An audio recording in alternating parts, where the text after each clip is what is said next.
Trawler দুর্ঘটনায় মৃত মৎস্যজীবীদের পরিবারের পাশে পশ্চিমবঙ্গ রাজ্য প্রতিবন্ধী সম্মেলনী। বুধবার বিকেলে মৃত মৎস্যজীবীদের পরিবারের সদস্যদের সঙ্গে দেখা করেন প্রাক্তন সুন্দরবন উন্নয়ন মন্ত্রী কান্তি গাঙ্গুলি। তিনি 9 জন মৎস্যজীবীর পরিবারের হাতে 10,000 টাকা করে চেক তুলে দেন। এছাড়াও 1 মাসের রেশন সামগ্রী তুলে দেন। পরিবারের শিশুদের পড়াশোনা করানোর বিষয়ে আশ্বাস দিয়েছেন সংস্থার রাজ্য সাধারণ সম্পাদক তথা প্রাক্তন সুন্দরবন উন্নয়ন মন্ত্রী কান্তি গাঙ্গুলি। বলেন, মানুষ মানুষের বিপদে পাশে দাঁড়াবে, এটাই হচ্ছে মানব ধর্ম। কে কত সাহায্য করতে পারলাম বড় কথা না, যে চলে গেছে তাকে ফিরে পাওয়া যাবে না। এই সংসারটা যেন জলে ডুবে না যায়, অর্থাৎ ভেসে না যায়।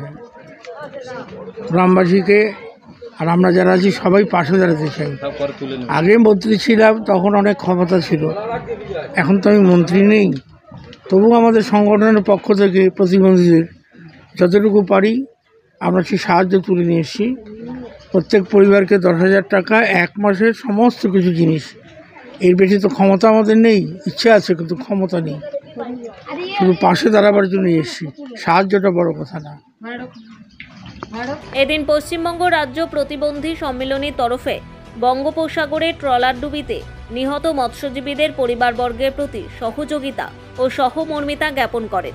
গত শুক্রবার গভীর রাতে স্থানীয় টর্নেডোর কবলে পড়ে গভীর সমুদ্রে ডুবে যায় এফবি গোবিন্দ নামক ট্রলারের মৃত মৎস্যজীবীদের বাড়িতে বাড়িতে গিয়ে তাদের পরিবারের হাতে এই সাহায্য তুলে দেওয়া হয়। নিহত মৎস্যজীবীদের বাড়িতে বাড়িতে গিয়ে সাহায্য পৌঁছে দিয়ে সংস্থার রাজ্য সম্পাদক তথা প্রাক্তন মন্ত্রী বলেন, আমি ব্যক্তিরা প্রতিবন্ধী সংগঠন সাধারণ মানুষ তাদের কাছ থেকে সাহায্য গ্রহণ করেছি।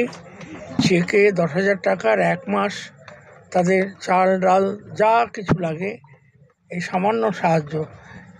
আমরা তো সরকারি নেই, তবে একটা দাবি কি, যে গোটা ভারতবর্ষে প্রায় 50 লক্ষের মতো মৎস্যজীবী আছে।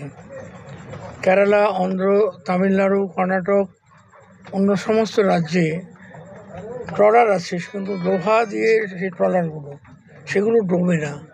কিন্তু দুর্ভাগ্য আমাদের পশ্চিমবাংলার ট্রলার সমস্ত কাঠের, বেশিরভাগ এখন কিছু ফাইবার গ্লাসের হয়েছে। যদি সরকার অন্ততপক্ষে এটা নজর দেয়, ট্রলারগুলো লোহার ট্রলার হলে এইভাবে কেউ স্বামীহারা, কেউ হয়তো পিতৃহারা এই চোখের দিয়ে দেখতে হতো না আমাদের। তাছাড়া সরকারের ভাবা উচিত, রাজ্য সরকার, কেন্দ্রীয় সরকার, এরকম দুর্ভাগ্যজনক ঘটনায় যদি মৃত্যু ঘটে দুর্ঘটনায়, তাহলে সেই পরিবারের শুধু এককালীন আর্থিক সাহায্য না, একটা সরকারি চাকরি দিলে কি অসুবিধে আছে, তাহলে তো পরিবারটা বেঁচে যাবে।